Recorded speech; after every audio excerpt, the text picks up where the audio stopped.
الحمد لله رب العالمين والصلاة والسلام على سيد الأنبياء والمرسلين أما بعد فأعوذ بالله من الشيطان الرجيم بسم الله الرحمن الرحيم الصلاة والسلام عليك يا رسول الله وعلى آلك وأصحابك يا حبيب الله السلام عليكم ورحمة الله تعالى وبركاته.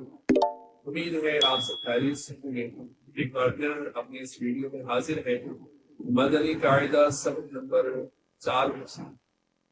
چلیے کمپیوٹر اسکرین پر چلتے ہیں اور اس سبق کو سیکھنے کا آغاز کرتے ہیں. میری اسکرین پر آپ سبق نمبر 4 ملاحظہ فرما سکتے ہیں. اس سبق کے اپنے خاص کوئی قوانین نہیں ہے, اس سبق کے اپنے خاص حقوق نہیں ہے, بلکہ یہ سبق اس طرح ہم نے سبق نمبر 3 حرکات پڑھا اسی طرح پڑھا جائے گا, بس معمولی سی تبدیلی کے ساتھ تھوڑے سے چینجز پڑھتے ہیں کہ وہ کیا چینجز ہے اور یہ سبق پڑھتے ہوئے ہمیں کن باتوں کا خیال ہے. اگر پہلی لائن پڑھیں تو یہاں لکھا ہوا ہے کہ اس سبق کو رواں پڑھے, یعنی اس طرح ہم نے لیا تھا با زبر با زیر بھی با پیش با بھی, اس طرح اس کو نیچے نہیں کرنا, اسپیلنگ نہیں کرنا, بلکہ اس کو اسپیلنگ کے بغیر پڑھنا.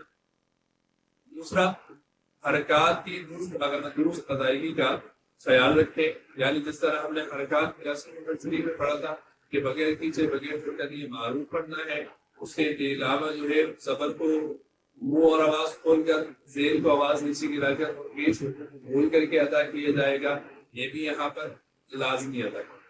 اور آخری لائن جو کہ کہیں جائے ایک خاص وجہ ہے اس لیسن, اور آپ یہاں دیکھیں ہم نے لیسن نمبر 1 میں پڑھا تھا تو وہاں یہ سارے حروف ترتیب وار لکھے گئے ہیں.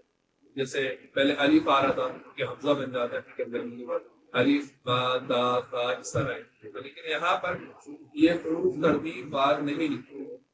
تا لکھا ہوا ہے, قا لکھا ہوا ہے, زا ہے, پھر دال ہے. اب اس کی بنیادی وجہ کیا ہے, یہ فرق کیا ہے؟ یہاں آپ دیکھیں تا کو اگر زبر کے ساتھ پڑھے تو کیا بنتا ہے تا زبر تا, اور قا کو زبر کے ساتھ پڑھے قا زبر قا. تو مستعلیہ ہے اس کو ہم موٹا پڑھیں, لیکن اگر اس کو موٹا نہیں پڑھے تو تا زبر تا ہوگا, قا زبر تا ہوگا. تو یہاں ایک ہی بات بتائی جا رہی ہے کہ ملتی یعنی وہ حروف جن کی آوازیں ایک جیسی ہے, جن کی ادائیگی ایک جیسی ہو, ایسے حروف میں واضح فرق ہے. اور اس لیسن کو سبق کو لکھنے کا طریقہ بھی یہی ہے کہ ایک جیسی آواز والے حروف کو ایک ساتھ لکھا ہے, جیسے تا اور قا, زا غال اور قا, غال دال ہے غال کے ساتھ, تا اور سین صاد, کاف اور قاف, ہا اور ہا. اس طرح وہ حروف جن کی آواز ایک جیسی ہو انہیں یہاں پر ایک ساتھ لکھا ہوا ہے تاکہ ان کی آواز میں واضح فرق کر کے پڑھا ہے. چلے بغیر کسی دیری کے اس سبق کو پڑھنا شروع کرتے ہیں اور اس سبق کو ادائیگی کے ساتھ پڑھنا شروع کرتے ہیں. أعوذ بالله من الشيطان الرجيم بسم الله الرحمن الرحيم. کیونکہ ہم نے اس کے پیچھے پڑھا اس سبق کو رواں پڑھیں گے, لیکن صرف پہلی لائن ہم اسے کر کے پڑھتے ہیں تاکہ پڑھنے میں آسانی ہو, اور اس کے آگے انشاءاللہ اس سبق کو رواں کنٹینیو ہو. تا زبر تا, تا زیر تی, تا پیش تا بی, قا زبر قا, قا زیر تی, قا پیش قا بی. ہم نے پڑھی پہلی لائن. اب اگر ہم تا کو باریک پڑھے اور قا کو بھی باریک پڑھتے تو دونوں کی آواز ایک جیسی ہوتی ہے. ان کی آواز میں فرق کیا ہے کہ تا کو باریک پڑھا جائے گا اور قا کو حروف مستعلیہ ہونے کی بنا پر موٹا پڑھا جائے گا. تو یہاں اس فرق کو واضح کرنا ہے, جیسے تا تی شو, اور جب قا پر آئے تو موٹا کر کے پڑھنا ہے قا تی اسی طرح آگے روا پڑھتے ہیں، زا زین زو غا ری دو غو ری دو۔ اب دیکھیں یہ تینوں حروف ایسے ہیں، زا غال اور غوا، کہ تینوں کو زبر لگانے کے بعد پڑھیں تو آواز ان کی ایک جیسی بنتی ہے، جیسے زا کی آواز زا بنتی ہے، غال کی آواز غا بنتی ہے، اور غوا کی آواز غا بنتی ہے۔ تو زا اور غال میں سیٹی کا فرق ہے کہ زا میں سیٹی کی آواز نکالیں گے، غال سیٹی کی آواز کا تقاضا تو کرتا ہے لیکن ہمیں سیٹی کی آواز نکالنے سے بچنا ہے، اور طریقہ پھر یہی ہوگا کہ زبان کو دونوں دانتوں کے درمیان ہلکا سا باہر نکال کے پڑھیں، ذا ذا۔ اور آگے ضوا کی بات کریں تو ضوا بھی وہی حروف ذال کی طرح جو سیٹی کی آواز کا تقاضا کرے، لیکن ہم نے سیٹی کی آواز نکالنے سے بچنا ہے۔ اور دوسری بات اس میں یہ ہے کہ حروف مستعلیہ میں شامل ہے تو اس کو پر یعنی موٹا پڑھنے، جیسے و زبر و، تو اس میں فرق یہ ہے کہ ذال کو باریک اور ضوا کو موٹا پڑھیں گے۔ ضاد زبر و، ضاد زیر طی، ضاد پیش دو، دو، اس کو بھی نیچے کر کے پڑھا۔ ضاد کی آواز بیسیکلی دال کے ساتھ ملتی ہے، دال ہمیں اگلے پیج پر دیکھنے کو ملے گا۔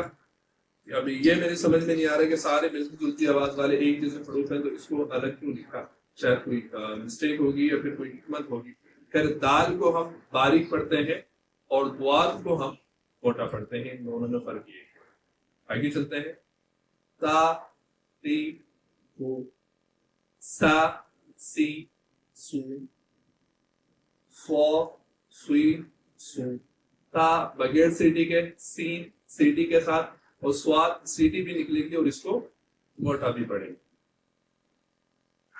کا ای کو، کو کوئی تو، پہلے والے کاف باریک اور دوسرا والا کاف حروف مستعلیہ ہے تو اس لیے اس کو موٹا پڑا جائے گا۔ ہا ہی ہو، ہا ہی ہو، دونوں ہا کا فرق واضح ہے۔ پہلا والا ہا ہوتا ہے جو حلق کے نیچے والے حصے تھا، bottom part of your throat, یہاں سے ادا ہوتا ہے، اور دوسرا ہا ہوتا ہے جو حلق کے درمیانی حصے سے ادا ہوتا ہے، اور اس کی ادائیگی بڑی اچھی ہوتی ہے جس کو ہم ہا پڑھتے ہیں۔ آ ای او، آ ای او، ان کا فرق بھی واضح ہے، وہ آ ہوتا ہے اور یہ آ ہوتا ہے۔ وہ حلق کے اوپر والے، حلق کے نیچے والے حصے سے حمزہ ادا ہوتا ہے، اور جب یہ آ ہوگا تو الف کی طرح ہوگا، اور عین ہا کی طرح حلق کے درمیانے والے حصے سے ادا ہوگا۔ آ ای او، آ ای او، لا دی دو، خو خوئی خو، ان کا مستعلیہ ہے، من کر کے پڑھیں گے اگلا بھی، غو غی غو، با بی بو، ما می مو،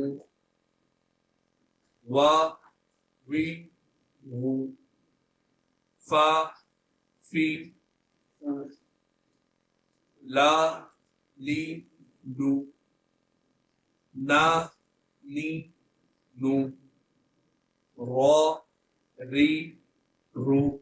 را کی ادائیگی میں یاد دلانا چلوں کہ را پر جب زبر اور پیش ہو تو را کو پر یعنی موٹا پڑھتے ہیں، اور جب را کے نیچے زیر ہو تو اس کو باریک پڑھتے ہیں، اسی طرح پڑھیں گے را ری رو، جا جی جو، شا شی شو، یا گی یو۔ سبق نمبر 4 یہاں مکمل ہوا۔